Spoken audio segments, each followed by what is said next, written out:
आणि तनिषा भिसे यांच्या मृत्यूला दीनानाथ मंगेशकर रुग्णालयाचा हलगर्जीपणा जबाबदार आहे असा ठपका आता ठेवण्यात आलाय।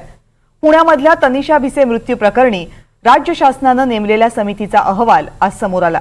या अहवालामध्ये 28 मार्चला दीनानाथ मंगेशकर रुग्णालयामध्ये तनिषा भिसे आणि त्यांच्या कुटुंबियांसोबत नेमकं काय झालं याची माहिती देण्यात आली आहे।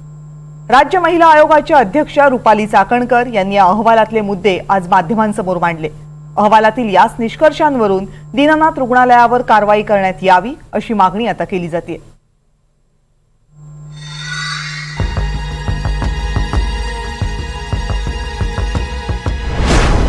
10 लाख रुपयांचं डिपॉझिट भरलं नाही म्हणून तनिषा भिसेंवर उपचार नाही।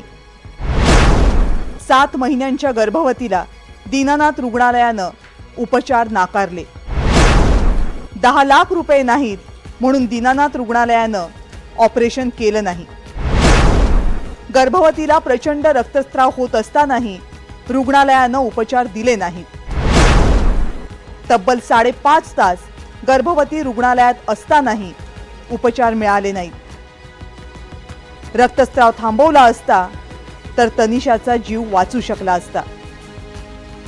पुण्यातल्या तनिषा भिसे या माता मृत्यू प्रकरणी राज्य शासनानं दिलेल्या अहवालातले हे काही मुद्दे। दीनानाथ मंगेशकर रुग्णालयाचा अक्षम्य हलगर्जीपणा आणि बेजबाबदारपणामुळेच तनिषा भिसेंचा मृत्यू झाला असा ठपका शासनाच्या या अहवालात ठेवण्यात आलाय। जर सुरुवातीलाच त्यांना आमची क्रिटिकल सिच्युएशन ही माहित होती तर त्यांनी फाईल पुटअप करायला नको हवी होती किंवा आम्ही ट्रीटमेंट करू शकणार नाही असं सुरुवातीला सांगायला हवं होतं। पण ही सगळी ट्रीटमेंट सुरू केल्यानंतर ऑपरेशनला आज जाण्यापूर्वी इतकंच काय की महिलेची डिलिव्हरी होण्यापूर्वी सेव्हिंग सुद्धा तिथं करून आतमध्ये घेतली, इतकी तयारी केली होती। आणि हे सगळं केल्यानंतर सुद्धा जर इतकी मोठी रक्कम मागितली असेल तर त्याच्यामुळे पेशंटची मानसिकता खचली आणि पैसे वेळेत भरू शकलो नाहीत तर 5.5 तास पेशंटला या सगळ्या प्रक्रियेतून जावं लागलं। आणि शेवटी प्रत्येक आईचं मातृत्वाचं एक स्वप्न असतं, 8 वर्षानंतरचं घरामध्ये येणारं बाळ आणि त्याची पद्धतीने अवस्था, त्यामुळे पेशंटची खचलेली मानसिकता आणि याच्यामुळे साहजिकच हे सर्व त्यांच्या कुटुंबियांनी तक्रार अर्जामध्ये दिलेले आहेत। त्यांच्या घरातल्यांचे जबाब सुद्धा यामध्ये नोंदवलेले आहेत। तनिषा भिसे रुग्णालयात पोहोचल्यापासून काय काय झालं याची इत्यंभूत माहिती राज्य सरकारच्या अहवालात देण्यात आली आहे। 28 मार्चला सकाळी 9 वाजता तनिषा भिसे दीनानाथ रुग्णालयात पोहोचल्या। तनिषा भिसेंना वेदना होत होत्या, रक्तस्रावही सुरू झाला होता। भिसेंच्या नातेवाईकांनी डॉक्टरांशी संपर्क साधला। डॉक्टरांनी सर्जरीसाठी स्टाफकडे सूचना दिल्या। ऑपरेशन पूर्वी 10 लाख रुपयांचं डिपॉझिट भरा असं सांगितलं। नातेवाईकांनी 3 लाख रुपये भरण्याची तयारी केली, पण पूर्ण पैसे दिल्याशिवाय ऑपरेशन करणार नाही असा पवित्रा दीनानाथ रुग्णालयानं घेतला। तनिषाच्या समोरच 10 लाख रुपयांची मागणी झाल्यामुळं तनिषाचा धीरच खचला। तनिषाला रक्तस्राव सुरू असल्यामुळं उपचार सुरू करा अशी विनंती नातेवाईकांनी केली। त्यावर तुमच्याकडे असेल तर एखादी गोळी त्यांना द्या असं रुग्णालयानं सांगितलं। 5 तास पैसे न भरल्यामुळं तनिषावर कोणतेही उपचार झाले नाहीत।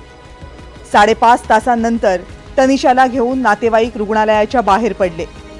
नातेवाईक ससून रुग्णालयात गेले, 15 मिनिटात तिथून बाहेर आले। तिथूनच तनिषाला सूर्या रुग्णालयात नेलं, तिथेच तनिषाची प्रसूती झाली। प्रसूतीनंतर तनिषाची प्रकृती बिघडली आणि तिला मणिपाल रुग्णालयात नेलं। मणिपाल रुग्णालयात तनिषाचा मृत्यू झाला। दीनानाथ मंगेशकर रुग्णालयानं वेळीच उपचार दिले असते तर तनिषा वाचू शकली असती असा दावा रुपाली चाकणकर यांनी केलाय।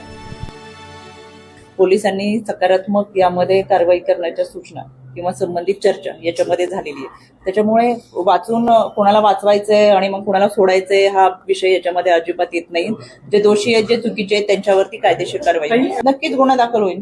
याच्यामध्ये अजूनही 2 समितीचे अहवाल येतात, पण प्रथमदर्शनी जरी आपण हे पाहिलं याच्यामध्ये जे काही अहवाल दिले त्या अहवालाच्या अनुषंगाने जर लवकर त्यांना रुग्णालयाकडून प्रतिसाद मिळाला असता, उपचार मिळाले असते तर रुग्ण आज आपल्यामध्ये असतो। राधाकृष्ण पवार यांचा तो आरोग्य विभागाचा पहिला अहवाल त्या ठिकाणी आलाय आणि भिसे परिवार जे पहिल्यापासून म्हणत होतं तेच अहवालात स्पष्ट झालंय की त्या ठिकाणी डॉक्टर घैसास यांनी जवळजवळ 5 ते 5.5 तास त्या ठिकाणी हॉस्पिटलमध्ये पेशंट आणि नातेवाईकांना थांबवलं। नातेवाईक त्या ठिकाणी पळापळ करताना दिसत आहेत आणि हेच स्पष्ट अहवालात दिसतंय. त्यामुळे डॉक्टर घैसासाठी त्यांची टीम ही प्राथमिक दोषी ह्या पहिल्या अहवालात तर आपल्याला स्पष्ट होतं. दीनानाथ मंगेशकर रुग्णालय हे धर्मादाय रुग्णालय असल्यामुळं या प्रकरणी धर्मादाय आयुक्तांचा अहवालही अपेक्षित आहे. तनिषा भिसेंचा मृत्यू हा माता मृत्यू असल्यामुळे माता मृत्यू अन्वेषण विभागाचा अहवालही अपेक्षित आहे. हे दोनही अहवाल आल्यानंतर शासकीय अहवालांसह एकत्रित करून त्यावर निष्कर्ष काढून रुग्णालयावर काय कारवाई करायची हे निश्चित होईल. त्यामुळे मला असं वाटतं या मंगेशकर केसमध्ये कुठलंही राजकारण न आणता माणुसकीच्या नात्याने हा झालेला हलगर्जीपणा आणि अतिशय दुर्दैवी घटना आणि त्याच्यात अपेक्षित म्हणजे जर सत्ताधाऱ्यांनाच हे हाल होत असतील तर सर्वसामान्य माणसं म्हणजे it speaks about the system. म्हणजे जर माननीय मुख्यमंत्र्यांच्या ऑफिसमधून फोन जाऊन जर मदत मिळत नसेल तर मग कुणाला न्याय मागायचा आहे राज्यात? हे पूर्णपणे सरकारच्या सिस्टमचं फेलियर आहे. या सरकारने आत्मचिंतन केलं पाहिजे की सगळ्यात मोठ्या ऑफिसमधून फोन जातो, मुख्यमंत्र्यांच्या ऑफिसमधून फोन जातो आणि त्याच्यात एखादं हॉस्पिटल त्याच्यावर रिॲक्ट करत नाही. हे दोन्ही बाजूचा विचार आहे. मुख्यमंत्र्यांच्या ऑफिसच्या यंत्रणेनेही विचार केला पाहिजे आणि हॉस्पिटलनी तर केलाच पाहिजे आणि हॉस्पिटलवर ऍक्शन झालीच पाहिजे. बाळंतपणातील मृत्यू हे वैद्यकीय क्षेत्रामध्ये प्रचंड मोठं अपयश मानलं जातं. तनिषाच्या मृत्यूनं हेच अपयश अधोरेखित केलंय. पण तनिषाच्या मृत्यूनं अधोरेखित केलेलं अपयश हे फक्त दीनानाथ रुग्णालयाचा हलगर्जीपणा नाही, तर ते महाराष्ट्राच्या आरोग्य व्यवस्थेचं अपयश आहे. आई बनणं हे प्रत्येक स्त्रीचं स्वप्न असतं. तनिषाचंही होतं. जन्माला आलेल्या प्रत्येक जीवाला आईचं प्रेम मिळायलाच हवं.